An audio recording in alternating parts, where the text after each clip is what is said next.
No matter if points are gained or points are lost, there will be much to discuss.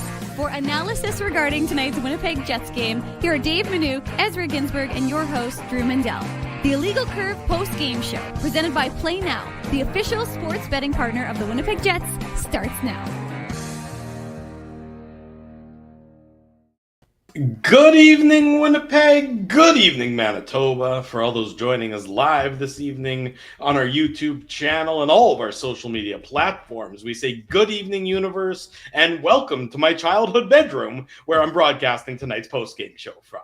Along with my colleague Dave Manouk, I am your host, Drew Mandel, here to talk about the Winnipeg Jets dropping a 3-2 decision to the on fuego, that means on fire, Utah Mammoth. The Utah Mammoth winners, Dave just informed me, of 7 consecutive contests now. They defeat the Jets by a 3-2 margin, getting a late third period goal and then a timely or an untimely Winnipeg Jets penalty for too many men on the ice, preventing the Jets from really staging a significant comeback attempt despite the late shots on goal. The Mammoth, they sweep their weekend series in St. Paul and Winnipeg by and really perform admirably to move atop of the Central Division. Dave, good evening. How are you? Nice to see you.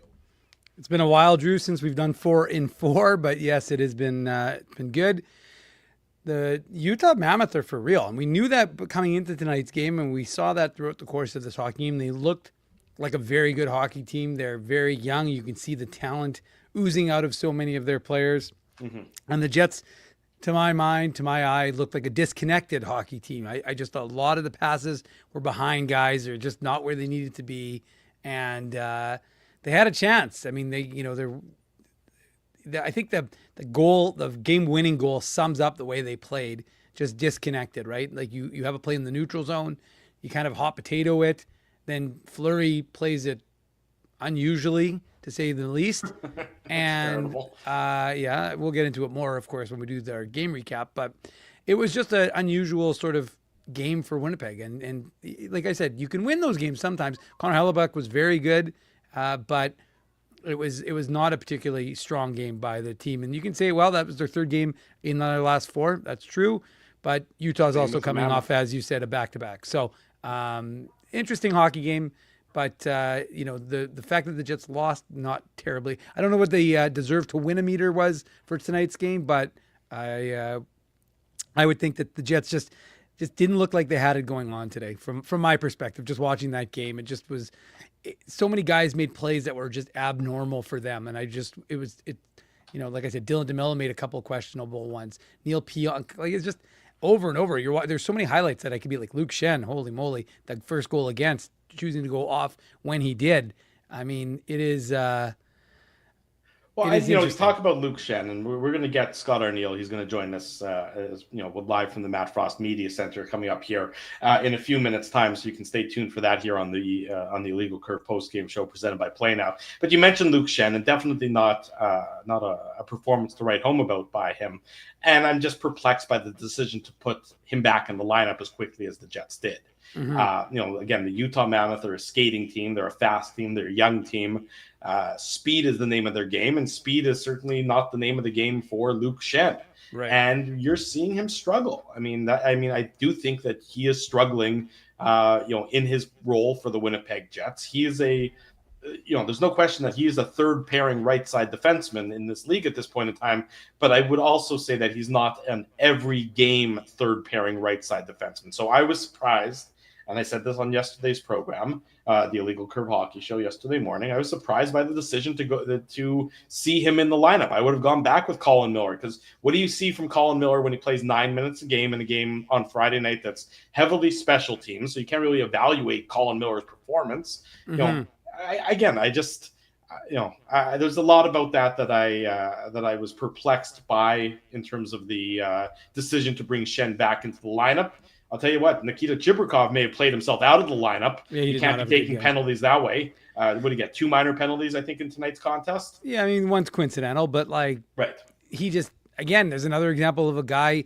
I don't understand the Parker Ford not being in the lineup, to be honest with you. I think Parker Ford has done more than enough to stay in the lineup. I understand that from a goal scoring perspective, you think Chibrikov's got higher ceiling, I guess, in that regard. And like I said, I don't necessarily understand the Jets' decision making in this regard. Like I shouldn't say that. We know what Scott Arneal was thinking. He said we're basically hoping to see in October, so these guys don't have that experience of having to come in later in the year if we need them, and to be able to have to say, oh, by the way, here's your kind of first taste of the NHL. So I understand why they're doing it, but yeah, to me, it is a function of, like, Chibrikov just can't be taking, and not only is he taking bad penalties, but he wasn't really effective. And again, like I said, I don't know that really anyone was overly effective. I know the Jets had more high danger chances than Utah. Yes. I think it was 17-9. I think I saw so at 5-on-5. So obviously it's a good sign, and there were definitely some chances. And you got to give Vitek Vanacek credit. I thought he made some really nice saves for Utah. They didn't get Vemelka because he was busy doing that to the Minnesota Wild yesterday, Drew. Right. But ultimately, you've got a team that, to me, like I said, I watched this game as everyone in the chat did. By the way, hello everyone. How are you? Smash that like button. But yeah, like I said, I just watched. So many guys had what I thought were just off games, and it just, again, it happens sometimes. You try and minimize it, but it just seemed like that's kind of collectively this group. Again, I'm not saying that they couldn't have won this game. I think they actually could have won this game. Mm-hmm. But the deserve to win a meter, practically speaking, not analytically speaking, I didn't think they did. Yeah, and if you want to look at it analytically speaking, it was 68% of the time in the Jets' favor. So it's sort of it goes to show you what the eye test and the analytics might not always match up. Look, I agree with you. I didn't think it was the crispest effort from the Winnipeg Jets. I think you're seeing and continue to see the absence of that secondary scoring for the Winnipeg Jets right now. You're just not seeing enough from the Jets to be when they're not getting multiple power play goals, when they're not getting multiple opportunities. I mean, you look at the goal scorers tonight. I mean, again, it's all because of that top line. Kyle Connor, obviously, we'll get into the goal when we get into the Play Now game recap, but it starts with that top line for the Jets, and they're just not getting enough from anybody else. Morgan Barron had that really good opportunity shorthanded in I think that was in the second period, if I recall correctly. But they're just not getting enough from a lot of the other lines. And I still think that Scott Arneal is trying to figure out what his ideal, second, third, fourth, or not fourth. That seems pretty clear. But there just needs to be more from some more players, and you're not seeing that at this point in time. And that's something that Cole Perfetti is still, a bit of a ways away. So, when are you going to get that extra attention? When are you going to get that secondary on a consistent basis? And that's where I think the Jets are struggling a little bit, right at this point in time. Now, the struggles, of course, come with an asterisk that they're a 6-3 hockey team, but you are seeing how special teams driven that record is. Mm-hmm. Albeit tonight was one of their better games in terms of possession metrics at 5-on-5 and things of that nature. But again, I think you still need to see some more, and it's continuing to become more and more of a talking point and more of an issue, given the fact that the Jets dropped 2 of 3 on this homestand. They lost to the Mammoth today. Obviously, they lost to the Kraken on Thursday night. And they very easily, the game against the Calgary Flames, for a period of time there could have gone either way. You just want to see more from that secondary scoring of the Winnipeg Jets right now. And until Cole Perfetti comes back, you need somebody to step up in their absence. I mean, Morgan Barron is the guy who's done it, but he's a fourth line guy. So you wonder, does he get the bump up? I understand why you're reticent to make that change. I understand, given the way that fourth line has been productive for you, why you're reticent to do that. But at some point in time, you need to get a boost to everything else. Maybe that means Morgan Barron moves up in the Winnipeg Jets lineup. Well, I mean, I think there's been numerous calls, whether it's on this show, folks in the chat are in agreement, Drew. I think it is a function of, do you need someone? Again, this was one of those games I thought Morgan Barron looked good. He was noticeable, and for the right reasons, not the wrong ones. I think Scott Arneal's probably walking up. If we're looking on the back end, I see Kenny Wiebe putting his microphone on the podium, so I suspect that means that we're going to hear from the Jets head coach momentarily. But I just think that this team needs a boost, a jump. And look, I'm sure they'll take the day off tomorrow. You always get up to play the Minnesota Wild, which, I mean, look, the Minnesota Wild, I don't know how it ended in tonight's game. I know they were losing. and all the teams were losing. I mean, Colorado lost, Dallas was losing. Now it's tied. But I think Minnesota lost as well. So they're 3-5-1 on the season. They have a -10 goal differential, so not too good in Minnesota. So I guess you're going to get two teams that are going to love to beat on each other and have a little Tuesday night tilly, if you will. But yeah, they might be a little bit peeved off given their recent performances. Both teams, that might make for an entertaining contest in St. Paul on Tuesday night. Right, but it comes down to this: the first line is the first line, and they are getting they're producing. The second line is not producing enough. It just isn't. It just isn't. Bottom line. So you're getting the goaltending. You're getting that chip in from the third. You're getting that chip in from the fourth. I'm not saying that the second is never chipping in, but I just think they need more. And we'll hear from the coach momentarily, but I just think here it comes. Scott, up until the go-ahead goal for Utah, did you like the way you had rebounded from the second period with the way you played the first 13 or 14 minutes of the third? First period was perfect. It's the type of game you have to play. It's the first time all year long where we played all 18 skaters the way we need to play for that first period. That was stayed over top people, got pucks deep, defended from the inside out, were physical, attacked the net, did what we do, got through the neutral zone. Second period was the exact opposite. Self-inflicted, just decided that maybe that was too much of hard work. Didn't think we could do it for the second period, and it's a broken record. Keep seeing this second period. We keep talking about these second periods. All it does, especially in our building, gives the opposition momentum, and mistakes happen. Second goal, we get on the wrong side of people. Terrible line change, back in the net. The third period, it looked like, at least for the start and up until the goal, things were we going got back. well. But what happened on that goal? Because it seemed like it was a series of pucks getting turned over. Yeah, I mean, they chipped some pucks out, and it was just kind of foot races. We got beat on, got on the wrong side of the puck on the entry, and everybody got their eyes on the guy in the corner with the puck, and their forward came off the bench, walked right down the pipe. I mean, that's just awareness of what's around, and those are the type of things right now that, we're making those mistakes, and, they end up in the back of the net, or Helly or Combs has to make a big stop. So, still haven't put together a 60-minute game. So to me, it's bits and pieces of the third. Like I said, liked a lot of what happened in the first, but the second was way too sloppy, way too easy for the opposition.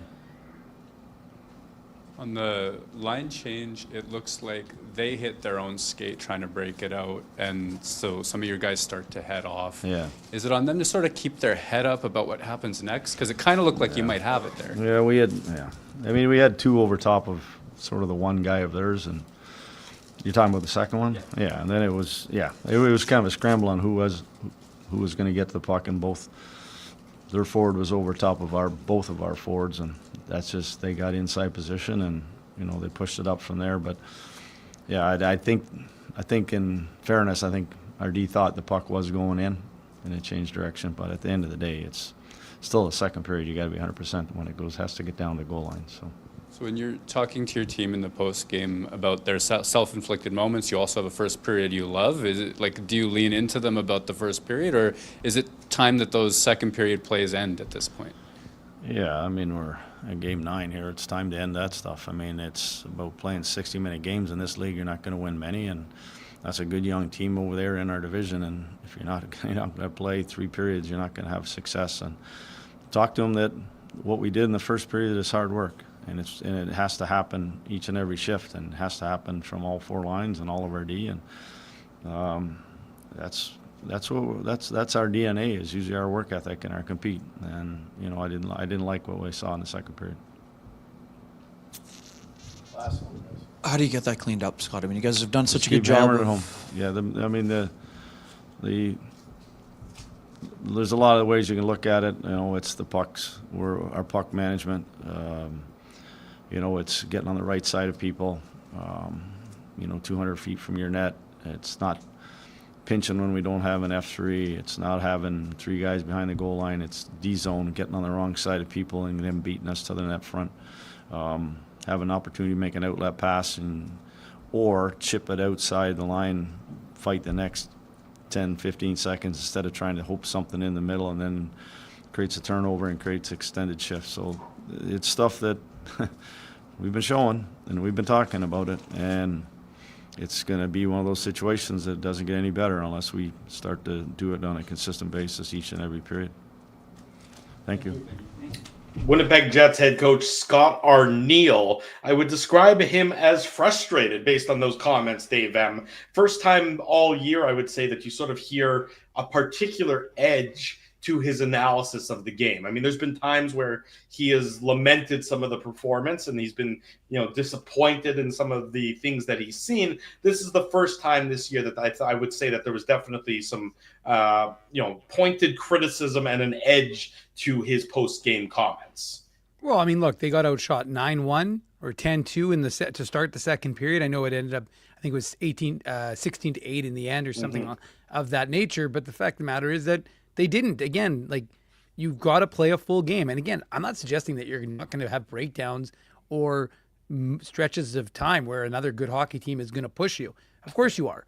But you cannot have a second period the way they did, which, like I said, you've got a team where you're up 1-0, you've got the lead, and you're like, okay, well, Utah's tired. How are you gonna play this? How's this gonna go? And they didn't step on their necks. They didn't really put them away. And they were all, I mean, look, they had an optional yesterday. It was an optional today. And sure, it's 3-4, but as we've discussed, Drew, it's early in the season. So nobody is overly taxed at this point. But you heard what he said. And there was one instance in this whole game, I thought, where Neil Pionk, rather than just dumping it to the middle, reloaded. And I was like, they should do that a little more often because they're just dumping the puck, losing possession. And you're like, you need to maintain it because Utah is too good when they get it and they're putting pressure on you. And right now you guys aren't handling that pressure particularly well. This is in the second period, of course. And I just think it's another one of those things where the Jets have to be more aware or self-aware of what they're doing. And they weren't. And so you can hear the frustration in the coach. He's clearly frustrated, and he should be because the team knows better. And it's not that you're going to lose. You're not going to lose games. Of course you're going to lose games.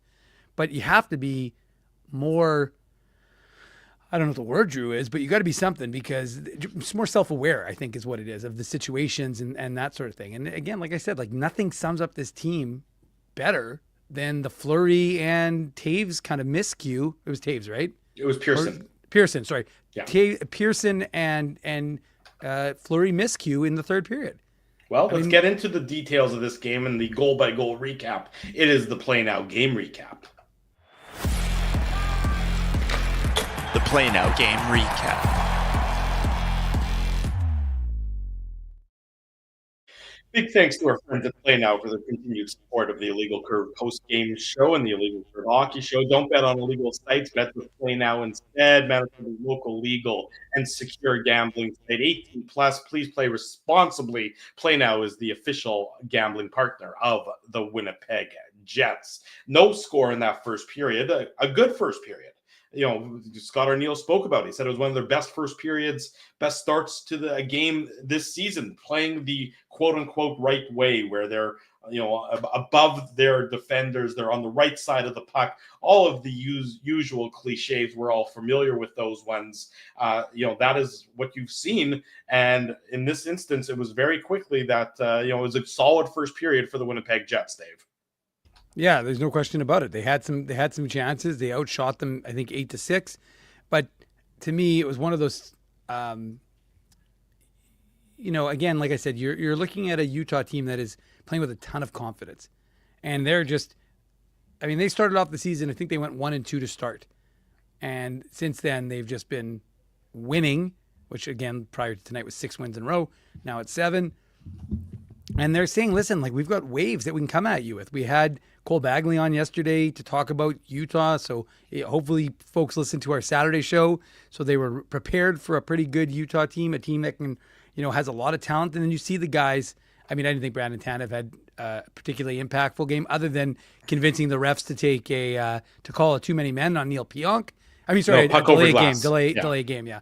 But other than that, not much of an impact. Nate Schmidt, a little more so. Kevin Stenlund, somewhat. But, you look at the young guys on this team, and they are very good. They're very talented. They're the drivers of this team. They're the best 100%. players on this team, and you 100%. saw it. I mean, they're hungry. They are hungry young players for the most part that realize they're now in a good situation, that they can no longer fall back on the excuses of a dysfunctional franchise. They don't have that anymore because they have an ownership group that's committed to them. They have an ownership group that's got deep pockets. They have everything. They feel like professional hockey players now because they're not playing in amateur hour like it was in Arizona for those last number of years. So and then all that happens when you are young like that and you are victorious, 6-7 straight games, is you believe you should win.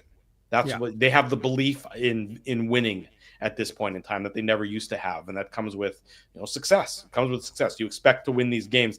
And I think the Jets, have that belief certainly as well. But you do wonder if a little bit of that, arrogance is maybe seeping into their Winnipeg Jets game. As Scott Arneal said, they haven't had a 60-minute effort for the most part this year. Again, these aren't my words. These are the arrogance word is mine. But, the coach is lamenting the lack of a 60-minute effort. And, as good as that first period was, it ends up 0-0 after 20 minutes. But that first period then quickly leads to, especially after the Jets got the opening goal, I think that they scored the opening goal, and then I think that they got a little bit fat on themselves. They thought, okay, that's all it's going to take. We have this now that we have the lead. We don't need to do the small things that lead to our success. The opening goal for the Winnipeg Jets is just a tremendous play by Kyle Connor. I mean, it's the kind of play that, for anybody that, as a young player, playing the game of hockey, this is exactly what you're supposed to do. When you are a young player like that, watching Kyle Connor and how he back checks so hard on this one. And it's going to be our Wheatland Hockey heads up. I guess I can't get the logo to show up for whatever reason, but it's the Wheatland Hockey, let's see if I can share it a different way. Sorry here. Chrome tab. There we go. Here we go. Okay. Here's our Wheatland Hockey, play of the, I think that's showing now, a heads up hockey play of the game. It's not just quite exactly as nice, not quite as nice as usual, but go on. Not as quite as nice as we're usual. I'm working, in a different area. You're working a little dark. You're working a little dirty today. It's not says quite Wheatland Hockey there. And,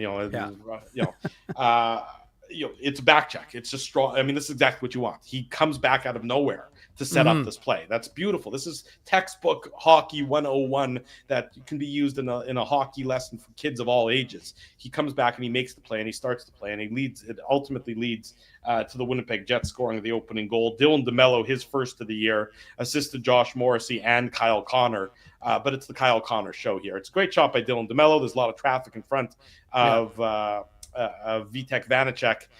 But what more? I mean, this is exactly why you pay Kyle Connor what you pay him for, because he's doing it on both ends of the ice here, starting with a strong defensive play, ultimately leading to the goal. Yeah, and one of those things that you want to see from the Jets is just that level of compete, going for the puck. You're losing the puck, they're pushing, and they're taking a second, right? And maybe the legs are a little heavy after the game. They're early in the second period, not early in the second, but in the second period, and so it's a real nice play, and it was a good attempt, right? And you got to credit Mark Scheifele. He doesn't get an assist on it, but he takes away the eyes as he cuts in front as DeMello rifles the shot. And I jokingly said Dylan DeMello didn't want Logan Stanley to be the only defenseman with a goal, so he decided, hey, I'm going to join you on that list. Still can't believe. I mean, it's 9 games in, no goals from Neil Pionk, or Josh Morrissey. Yeah, so it's a little bit shocking in that regard. I guess they've gone away from the Rick Bowness. Although I think was it goals with Rick Bowness or was it points? It was points with Rick Bowness. I think. It was points. Morrissey had 2 assists again tonight, so he's up. Yeah, he's pocketing the hours. He got to 300 assists, so he's. Franchise by the way, now. Phyllis, safe drive back to Morden. Phyllis is checking in from the parking lot, telling everybody to smash that like button. So listen to Phyllis. Of course, she didn't say that, but I'm just sharing her thoughts. Yes, I'm but the speaking drive for safe Phyllis. part is the important part. Yeah, Matt Hyman says to Phyllis, drive safe. We all echo those thoughts. So have a good drive back to Morden for Phyllis. But yeah, I mean, Dylan DeMello, he gets his first, so it's probably got to be good for him to get on the board. But the Jets played this well. You took advantage of the turnover. You attacked the zone. Morrissey feeds it over to DeMello, and like I said, Mark Scheifele doesn't get an assist on it, but he does the old drive-by, fly-by, whatever you want to call it. Takes the eyes away from Vitek Vanacek. Yeah, exactly right. 45 seconds into the second period after the Jets had a good first period. So they've continued they play a solid 20 minutes. Well, now you've played a solid 21 minutes, and now you have a 1-0 lead. Unfortunately, it was sort of, that was where it began to go downhill for the Winnipeg Jets. And, the Utah Mammoth tie it up at the 10:03 mark of the second period. It's a power play goal. This is with Neil Pionk in the box for the puck over the glass penalty. Mikhail Sergachev gets his second of the season. Nick Schmaltz, who's absolutely been on fire, one of the top scorers in the NHL. 17 points, 16 points. One of the top scorers in the NHL so far, gets the assist. The Jets special teams, rarely, do they give up a power play goal, but I guess that's 2 games in a row, if I recall correctly. Didn't Calgary score on the power play as well? Yep. So, there you go. Utah getting the power play goal to tie it up at 1 with about halfway through that second period, Dave. And I'll do 2 for the price of 1 here. It takes the Mammoth all of an additional 64 seconds to take the lead. It's Michael Carsoni, his second assist to Kyler Yamamoto. This comes after that bad line change that Scott Arneal was talking about. That really, the Jets thought that they had an opportunity. The long change in the second period. It's a poorly timed line change. It's an ineffective line change, and then as a result, it leads to 2-on-1 for the Utah Mammoth. And boom, in the span of 64 seconds, the Jets have gone up from being up 1-0 to being down 2-1 at all. Look, I'm not trying to pillory Luke Shen here. But on the power play goal against, he is standing in front. Now, you have 2 options. You either block the shot. It's a great shot by Sergachev. Great shot. I mean, for the record, a couple of things. Number 1, we talk about the importance of winning faceoffs, and everyone's like, oh, no, not that important. Well, that would have been a pretty important faceoff to win, because it's a clean faceoff win over Nemesnikov, or against Nemesnikov, I should say, by Schmaltz, and Sergachev just lays into it. It's a great shot. The problem with what Shen does is he doesn't block the shot. Okay, that's fine. But then he also doesn't take Logan Cooley. So he's just standing there in no man's land. So if, for example, Connor Hellebuck makes that save and the puck drops beside Logan Cooley, guess what he's doing? He's tapping the puck in. Right. So, again, I'm not trying to but it's just these are small mistakes that it's like, even if you didn't get a goal scored against you with the shot, Logan Cooley's got an easy tap in. So you're just not doing your job. You're not doing what is your responsibility as a defenseman. And yeah, I mean, this play is unfortunate in the sense that it's a bit of a broken one, obviously. Obviously, I'm talking about the second goal, the one that gives them the 2-1 lead, right, because of the way the puck kind of bounced. Yeah, but you got to be sure. If you're going to go for that long line change, you better be damn sure. Right, but that's the problem. And then Logan Stanley goes for the slide. And we should mention Logan Stanley left and then came back. Not sure why. Didn't really see it, but he, maybe it was a bathroom break. Scott Arneal wasn't asked about it, but this is another example of you're right. If you're not certain, you've got everybody loaded on that one side, and there's no chance. Nobody's getting back in time, and so it's basically Stanley, and he goes for it. It's a great shot, great pass, and you got to give Utah credit. I mean, it was a nice play by them, but just defensively, it's another mistake by the Winnipeg Jets. And again, it's not a function of torching the Jets. I would agree with some of the assessment. I mean, the Jets are still in third, and they're 6-3 still, and they're doing this without Perfetti, Lowry, and Sandberg. So but it's fair to point out the warts that have been in the games and continue to be in the games. Yeah, I just think the Jets coaching staff, if they're evaluating things. Yeah, but they said it. You heard Scott Arneal. We all heard Scott Arneal here on the post-game show. That was an unhappy Winnipeg Jets head coach with how the team has looked, particularly in the second periods as of late, and just there's an element of carelessness to their game that you don't often see and didn't often see last year, that you've seen not in every game of the 9 that they've played so far, but you've certainly seen signs of it more often than you would like. And he's got to nip that in the bud real quick before that becomes the acceptable standard. I think that's what it comes down to. And I think he's cognizant of everything. I think he knows that Adam Lowry's getting closer and closer. And so, I mean, again, based on what we've been hearing the last day or two, and he spoke about it a little bit more today, I wouldn't be surprised if that November 1st game is still on for Adam Lowry, but that's still a week away. So we've got to focus on the here and now. Jets have 2 games. Well, I mean, we don't know. Right now, the only thing we can focus on is this Mammoth game and then the next game against the Minnesota Wild, which, again, I don't think Adam Lowry will be in. But, I mean, I wouldn't be shocked because you know that these guys are lobbying to get back into the lineup sooner rather than later. But you heard Scott Arneal talk about it. We can talk about it after the break, about what he said in his media availability today. Yeah. Bottom line, though, Go ahead. No, I was just gonna say, bottom line is that you have a game, as you just said, Drew. You just went through 2 goals. There weren't a lot of goals, but you gave 2 goals back to back because that's how quick they were, right? It was a little, as Dennis Bayek would say, a little bang bang against the Jets, and it's an unfortunate. Again, it's a reminder that you cannot afford to take periods off. No question. That's what they did, and it's a little surprising because, like we talked about, Dylan DeMello gives you the boost, which you should have had, but they rested on their laurels. Utah came at them in waves, owned the second period, and then again, not that they obviously got out of they did not leave the second period uneven, but it just required more effort than it needed to based on the fact that you were kind of playing from behind. Right. 2-1 at this point in time for the Utah Mammoth. Just over 11 minutes into the second period. The Jets do tie it up. It's on their own power play goal. John Marino's in the box for interference. There's only 3 seconds left in the minor penalty when Mark Scheifele gets his 8th of the season. Assist to Josh Morrissey and Gabe Vilardi. It's probably a goal that Vitek Vanacek wants back. It's a 5-hole goal. The Jets did, of course, have excellent puck possession on this power play. Phenomenal. Controlled the entirety of the 2 minutes. The top power play unit was out there for the entire time as they just had the puck on a string, and they really had a number of good opportunities. And then Scheifele finally is able to squeak it through Vanacek to tie it up at 2 goals apiece. That's where the second period ends.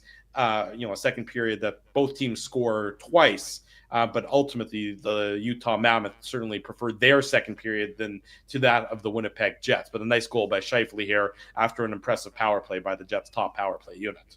Well, and it was funny because the pass by Vilardi, I was like, what are you doing? That's a terrible pass. It airmails, trying to get it through 6 sticks, but somehow it ends up, Josh Morrissey takes possession, and, they kept things rolling.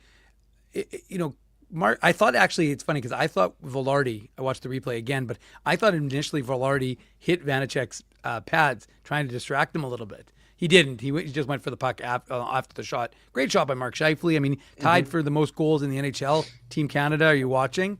So I suspect that maybe, I don't know if Doug Armstrong was still there. We've already seen him 2 times this weekend, but yeah, it's a good play by the Jets, and they deserved it because they were really good on the power play. They moved the puck really well.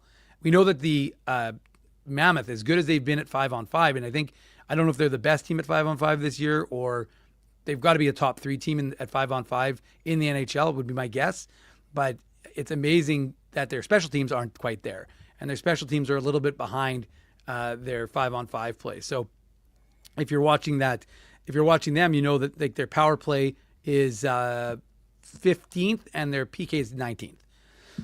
So I wasn't surprised because the Jets really dominated the power play and moved it well. And so they deserved it because it was just a good cycle. And yeah, you're right, it wasn't the best, but Mark Scheifele's got a pretty damn good shot, and he knows he has. It's kind of like the Sergachev goal on Hellebuck. I mean, we tend to think that if a goalie sees it, he's going to stop it, but there are a lot of options. And with guys who can either pound it like Sergachev or pick corners like Scheifele, you got to be aware that there's more than one option for them. Yeah, absolutely. 2-2 after 40 minutes. The Mammoth, the Jets have their opportunities in the third period. I think of the big save that Vanacek makes off Alex Iafallo, in that third period where it was almost on the doorstep, and Vanacek is up to the challenge there. And then on what really does look like it's going to be a relatively innocuous play. It's a great play by J.J. Peterka. You don't love the play, certainly, by Hayden Fleury. You don't love the play by Tanner Pearson as the follow-up in this one. And you don't love the play of Cole Koepke and not taking Dylan Guenther. It eventually is the game-winning goal is Peterka to Logan Cooley to Dylan Guenther to the back of the net. There's just errors by the Winnipeg Jets on this play, and the Utah Mammoth are in a good position to capitalize accordingly. Yes. Again, if you're a coach and you're looking for some material to use as to what went wrong on this play, there's a lot. I mean, you can blame Hayden Fleury, and he doesn't look good. He gets out of position and he gets bodied, but it's a terrible pass by Pearson. I mean, you're putting him into in a tight spot, and you just kind of put it back. But he's not. Again, he's off balance, and you give it to him that way. Then Pearson goes for the hit. So now you've got 2 Jets essentially on one player. They sweep it back, and then what's brutal on this though, Drew, is that it's not as if Guenther was unencumbered. I mean, he had 2 guys on him. I think it was it Pionk and Koepke. Koepke. So, I mean, you've got two guys who are basically like can see that he's coming in, and you're absolutely like Pionk again, kind of stuck in that no man's line, but Koepke's right with him. Yeah, you got to tie up the stick. Right, you got to absolutely. I mean, there's no excuse to not do that. So it's just again, real nice play by Devin Cooley to get the puck back, and you just don't like Koepke not doing this. And to me, look, I'm not blaming the game on that alone. That's not great. But I personally would be doing a little injection of some Parker Ford to get into the lineup. Again, I'm not saying that suddenly the Jets it's going to change things, but again, mistakes are mistakes, and that's a critical one, and it ends up being the game-winning goal. Yeah, exactly right. I mean, it comes with, just over 5 minutes to go in the game. And then, of course, the Jets compound their error by taking that too many men on the ice penalty, which I think speaks to the discombobulation, which isn't a word, but it sounds good anyways, the discombobulation of the Winnipeg Jets, particularly in the second and third period. That's not the Winnipeg Jets team, a veteran team like the Jets, shouldn't be taking a dumb penalty like too many men on the ice in that instance. I mean, they just shouldn't be happening. Yeah. It's just, again, small mistakes are sometimes all that makes the difference, especially when you're playing a good team like the Utah Mammoth. Small mistakes you can get away with when you're playing, the Islanders, the Flyers, the Flames. You can get away with those things. Mammoth are a good hockey team. They're a confident hockey team, and they're a hockey team that wants to bury you when they get the opportunity, and they did so on this one. Again, I don't love – look, it's not a great look for like you said, for Hayden Fleury, but it's a real good puck battle won by J.J. Peterka. But I think if Pearson plays a little bit smarter, the Jets aren't in as bad of a Pearson position. Pearson didn't need to hit the man. I mean, Fleury's got him tied up, and so Pearson, it's like you got to find somebody else because you're not hitting him. Like I understand that Fleury's down. Yeah, but play the puck in this case, not the man. But wait a second, if you're there and someone else is there, that means there's one other guy who you're not covering right now. Right. Like it just like I said, it's not a good look. It wasn't a good goal against, in the sense that not against Connor Hellebuck. I don't blame him. I'm just saying, a hell of a shot. As Journey for Beginner is saying to you right now, Drew, he's echoing your words. That's attention to detail. And that is right, Journey for Beginners, all the way from Brandon. He is absolutely right. There's no question that the Jets' attention to detail was not good. And that's an example of it. So we'll see how they bounce back. They should be snarly. I suspect, that we haven't seen the schedule quite yet, that it's going to be a travel day tomorrow, and then they'll hit the ice on Tuesday morning. We'll see. Maybe they change their minds. Maybe they do practice tomorrow. I'm not entirely certain. Well, I can look now if you want. I can take a quick look to see if they've tweeted out anything. No, usually, but I mean, it doesn't really matter one way or the other. If folks need it, then of course that info will be on a little site called illegalcurve.com. But look, I mean, guys we're not ripping the whole team for the entirety of the game, because the first period was good. Right. And there was a real, like Gus Nyquist made a nice smart play where he had a chance in tight. But you can also, Drew, think about how many different times, like was it Cooley when he was right beside the net and had a chance and just shot the puck, like he was dancing and he could have buried it and shot it kind of through the crease. So both teams had chances. We know that. The Jets had some good ones. I'm not denying that. But they just made a lot of sort of mental mistakes. And when I say they're disconnected, again, like I said, to me, when you're passing like it's an AHL hockey game, not an NHL hockey game, that's a bit of a concern. Yeah, that certainly would be an area there's more than one area of concern for this Winnipeg Jets team as they look to clean things up before continuing in the Central Division. They got a Minnesota, St. Paul on Tuesday, and then the Chicago Blackhawks on Thursday as well. Folks are loving the Mammoth name, and beating the Mammoth was too big a tusk for the Jets. This is from Yin Vivian. I think Matt Hyman had one earlier. I highlighted. I just can't remember it off the top of my head. But Jets get stomped by Mammoth. Okay, yeah, you're all very, very punny is what we're finding out on this Sunday evening here on the Illegal Curve post-game show. We'll go to break. When we come back, more on the Jets and the Mammoth, more from Dave M. and yours truly. It's the Illegal Curve post-game show. It's presented by Play Now. Don't go anywhere. We want to thank you for not betting with Play Now and choosing our illegal gambling site instead. Because we couldn't afford things like this without your money. So much of your money. Now you might have questions like, do our profits benefit your community? No. Or bet with Play Now, Manitoba's local legal and secure gambling site. Dining, entertainment, parking, and convenience, all in one spot. City Place is located in the heart of downtown Winnipeg, attached to the Canada Life Centre. Whether you're working, living, or out for a night in the downtown, make City Place your go-to destination before or after the fun finds you. Lunchtime, game time, anytime, visit City Place at 333 St. Mary Avenue, next to Canada Life Centre. Boys, I've made an important life decision, and I need your support. Oh, boy. I've decided to get a grill. You mean a barbecue grill for cooking? Like, that's not an important life decision, Ezzy. No. A grill for my teeth. A grill for your teeth? Do I even want to know why you're doing this? It's simple, really. Every time I go to Holt Dental, I get treated so very well by Dr. John and his team that I need to keep finding additional reasons to go back. I rely on Holt Dental for all of my dental needs, and they do it all, from regular cleanings to cosmetic dentistry. Plus, they have free parking at their front door, and you know how much I love my convenient parking. For all your dental needs, Illegal Curve recommends Holt Dental, conveniently located on Taylor Avenue near Grant Park Mall. For more information, visit them online at holtdental.ca. Celebrating its 40th year as Winnipeg's home for stand-up comedy, Rumors Restaurant and Comedy Club has recently been named Canada's top comedy club and a top 5 comedy club in North America. From birthday parties to date nights to fundraisers and everything in between, Rumors is your destination for the best and most affordable live entertainment Winnipeg has to offer. For more information on upcoming shows, Rumors' incredible promotions, and to purchase tickets, visit rumorscomedyclub.com. At Boston Pizza, a fast lunch doesn't have to mean fast food. Now you can get a $15 lunch served in just 20 minutes, including your choice of a main, side, and drink. That's right, lunch for $15 at your local Boston Pizza.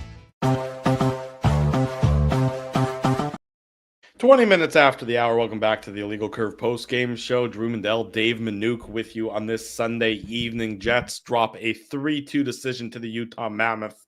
They wrap up the 3-4 nights with a record of 1 win and 2 losses, probably on the disappointing side of the ledger, given what expectations were for the Winnipeg Jets. Altogether, still 6-3 on the season, but the Jets certainly looking for a more complete effort, a more complete 60 minutes on Tuesday night as they head to St. Paul to face what should be a very ornery and upset Minnesota Wild team. The Wild, of course, lost last night to the aforementioned Utah Mammoth, and then they also lost tonight to the San Jose Sharks. So the Wild are scuffling to start the season, and that's not something that they want. They expect to be in the playoff race, in the playoff hunt, and they are struggling to stay above water with a record of 3-5-2 so far through their first 8 games, giving up a lot of goals, 39 goals against already on the season for the Minnesota Wild. So that's something they're certainly looking to clean up as well, and the Jets looking to compound the misery of their neighbors to the south. That's on Tuesday night with a post-game show right around 9:40 or so p.m. We'll find out at that point in time. We'll find out maybe tomorrow or Tuesday about the different lineup machinations that might be a play for Winnipeg Jets head coach Scott Arneal, who expressed his displeasure with a lot of what he saw from the Jets in tonight's contest. Is there a question there? No, it's just opportunity for you to talk because I talk too much. Anyways, Dietermeister, Ginsburg got an Ezzy for that performance in the whole commercial. I like it. Yeah, Talking about the commercial. It is a. Look, the game's over. They'll have to watch the tape. They'll have to evaluate where they would like to make some changes. Personnel wise, would you like to get Ford into the lineup? Would you like to get Lambert in? Would you like to get Miller back in? Chibrikov isn't doing anything to hold on to his position. No. And to be clear, I'm not blaming Nikita Chibrikov for tonight's loss. I'm not either. And the truth is, Gus Nyquist has also been completely invisible. I mean, I would suggest that Gus, we know that there's 2 very important forwards that are set to return to the Winnipeg Jets lineup relatively soon, with an asterisk next to it, and that's going to necessitate probably 2 lineup changes for the Winnipeg Jets. because Perfetti and Lowry, newsflash here, folks, they're going to get into the starting lineup. They're going to be in your 12 forward group. And right now Nyquist would be out of the lineup, and from my perspective, he just has been invisible. He hasn't done anything I would describe as impactful so far since he, in his stint as a member of the Winnipeg Jets. Yeah, I mean, will they do that? Maybe. I mean, look, you're still a long ways away of that. You never know if there's going to be another injury between now and then, of course. Sure. No, of course. And I think the bottom line is that it just means that there is more required. Yeah. It is. And look, it's like when you sign a big contract, people say, "Whoa, I can't believe you signed that contract." Well, of course you signed the contract. You were willing to pay him, so that's what. And I'm not talking about Nyquist specifically. I'm just talking about in general. But the fact of the matter is, when you're a second line player, you have got to be producing. We say this about the third line too, for the record, right? We don't talk top six anymore. We talk top nine because the top nine is you need production. So that's my whole point. I mean, the Jets got 2 goals today, and one of them was on the power play. So we need to be aware that this is something that is a collective effort. But the first line has done its fair share of scoring, whether they're in special teams or at 5-on-5. They're producing. Yeah. Notwithstanding Gabriel Velarde's desire, his previous struggles. Yeah. Well, yeah, and the idea that he, his teammates would have 20 points if he was just burying his chances. But ultimately, yeah, I mean, look, Nyquist was brought in because they wanted the 75-point Nyquist, not the 28-point Nyquist that split time between Nashville and Minnesota last year. So I suspect, again, don't get me wrong, I don't think the Jets think they're getting 75-point Nyquist, but I think that they're hoping that they could get 50-point Nyquist because 40 points at this point. They need more from him. They need him to be. They just need more from him. His game has not been commensurate with really anything. His game has not been noticeable for any of the right reasons. Will adding a driver, because we're all in agreement that Cole Perfetti is becoming more of a driver. Now, it's tough because he's going to be starting behind the starting line. Everybody else, the race has already begun for them for a month now. He's going to, and we know he's not probably still at least a few weeks away. So you're looking at a guy who still is going to be 6 weeks behind everyone. But ultimately, again, like I said, I'd be shocked if it's longer because the way he's skating and moving, I'd be very surprised because he looks like he's good. But again, we haven't seen it. He's still been in a non-contact. So until he switches out to a non-contact, he's not really worth talking about in the sense that as a player who's going to make an impact. Now, what will happen with Adam Lowry? Adam Lowry is the interesting one. As folks may or may not know, I suspect people know because they all read illegalcurve.com, so they're well aware because I documented this on the site yesterday, but not that I was there, of course, because we were doing the show, and then the Jets had an optional. But when they had the optional, one of the guys who was in the optional, a little guy named number 17, Adam Lowry. And ironically, the day before when I asked Scott Arneal about Lowry, he said, it's great to see him, but until that jersey changes, I'm not thinking too much about him. Yeah. Well, the jersey's changed, Drew. So now it is time for the coach to start thinking about his captain and when he needs a full practice. When you get 1 or 2 full practices, and then it's real. Then it's real game on when it comes to that conversation. That's right. So he is skating in a regular jersey now, no longer the non-contact. Sandberg and Perfetti, of course, remain in the non-contact, but Lowry has switched it up. He is in a regular jersey, and so we'll see. And he was asked about it today, and he said, he's getting close. And his answer was cryptic. I don't know if you heard the media availability today with Scott Arneal, but he was asked about it, and his answer was, "We're having meetings with the staff and him, and we're figuring out a plan." That to me sounded like the captain is ready to come back tomorrow, Tuesday. Sorry, he's champing at the proverbial bit based on that. But they're trying to rein him in. They're trying to pull the reins on the horse and make sure that he's ready to fully get out of the starting gate properly. Yeah, exactly. So. I thought it was a curious comment by the coach today when I heard it, and I would, again, I'm not going to try and read between the lines because there's no value in that. We'll let people know whenever there's information to report, but it just seems to me that he's back sooner rather than later. And if he's back sooner rather than later, it may be because let's be realistic, everyone in this chat knows because you all watched the Jets last year. The Jets' second line is the Adam Lowry line, right? Because based on minutes played, so. If you've got Lowry and you've got Niederreiter and you've got Iafallo, if you've got someone like whoever it's going to be, whoever that third is going to be, the fact of the matter is maybe then you're starting to get a little bit more production. Takes a little pressure off the Taves line. because you're not going to get Perfetti back anytime, again, in the same time frame as Adam Lowry. So if Taves and Nyquist and player X have a little less pressure, maybe they're going to have a little more success because you're putting them in a circumstance where they're facing a little bit lighter competition. So again, all interesting to watch. Wasn't the Jets game today, but that's the reason why there's still 73 of these to go. That's right. Still another 73 of these games, 73 of these post games as well. Never mind whatever happens come playoff time. The chat's by the way, Drew. The chat's been very impressed by our verbiage today. We're not just dullards. We're not just pretty faces. Dave, we are well spoken, verbose, articulate, intelligent, high IQ. Look at the big brain on Brad here. That's right. Look at the big brain on Dave. That will do it for us. Whoa. Sorry. True. I'm just kidding. No, we're not going to go long. Okay. But I think we'd be remiss. We didn't talk about Nikolai Ehlers scoring his first goal for his new team. I missed that. I'll be perfectly honest. What? Yeah. Drew. Oh, you're talking about the own goal. Is that what you're saying? Yes. You're talking about the own goal. Sorry. I'm like, yes, how could you have missed that. it? I literally put on every Illegal Curve social media Sorry, account. I thought you weren't being an ass. No, you No, are no. being an ass. Sorry, I'm being an ass. Yeah.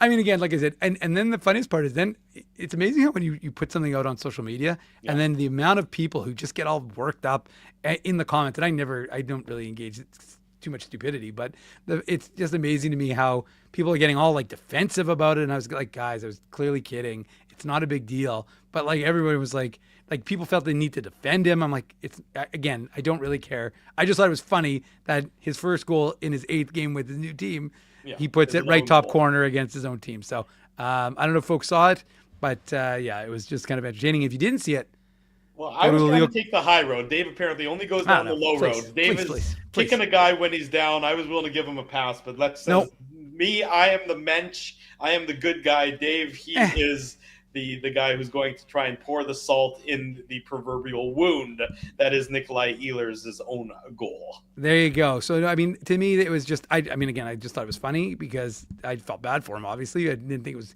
great, but... And quickly. Put on your antlers. It's time for the Minute Moose Minute on the Illegal Curve Hockey Show. I'm just kidding. I just really wanted to do that. When Ezzy's not here, it's not the same. But look, Moose are in. Yeah, that's true. The Moose are in one. I know some folks are asking me about the Moose right now.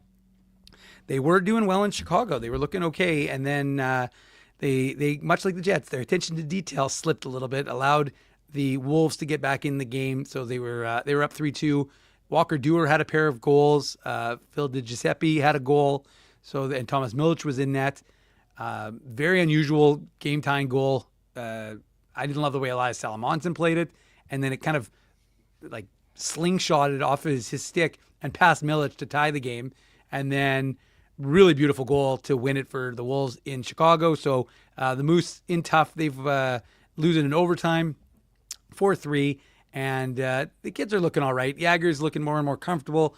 Barlow did a little quiet. He was playing on the 4th, and again, before people lose their minds, like it's not the end of the world. I mean, these guys are going to they're learning to be pros, so it's not a huge deal. Danny Zhilkin, Danny Zhilkin, Frosty, shout out to you. He was looking good. Tyrell Bauer was talking about the Illegal Curve sandwich with Skylar Brindamore, Drew. At least I assume he was, and they had their little chat. So there were things happening yesterday in Chicago that were entertaining, and now the Moose head to Tucson to take on the Roadrunners, which is the first time since 2016-17 that they're going to Tucson. But I know that the Moose folks are upset because rather than going there in January or February, they're going in October when it's balmy here in Winnipeg. So unfortunately for them, bad timing in that regard I think it's their only trip to Tucson this year. But I think it's their only trip. But anyways, regardless, so the Moose in tough. And the last thing I'll say, little prospect note. I know that Bryson was saying that Kevin He and Kieran Walton had big games, but I haven't had a chance to look at the OHL from today, Bryson.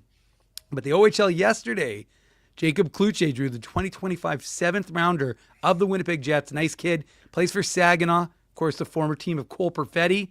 Big hat trick yesterday. Had a big hat trick in the 3rd period. Named first star of the game, 5 goals, 4 assists for 10 points in 9 games for him. So a nice little game for him, his first ever junior hat trick. So Jacob Kluche, nice kid, got a hattie.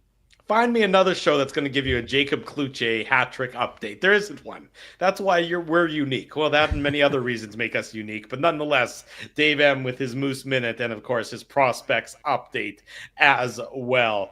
Big thanks to all of you for joining us on this Sunday evening, making us part of your end of weekend festivities to discuss the Winnipeg Jets and the Utah Mammoth. Big thanks to all of our sponsors, our friends at Play Now, Rumors Restaurant and Comedy Club. You got Boston Pizza, City Place, Wheatland Hockey, Holt Dental. Support all of these fine businesses because they support Illegal Curve Hockey. We've got a new sponsor coming right around the corner. So another version of our commercial masterpiece featuring this cinematography quality that you can only find here on Illegal Curve is something right around the corner. You can look forward to that. Label Daddy joining the roster of sponsors here. Welcome aboard. Illegal Curve.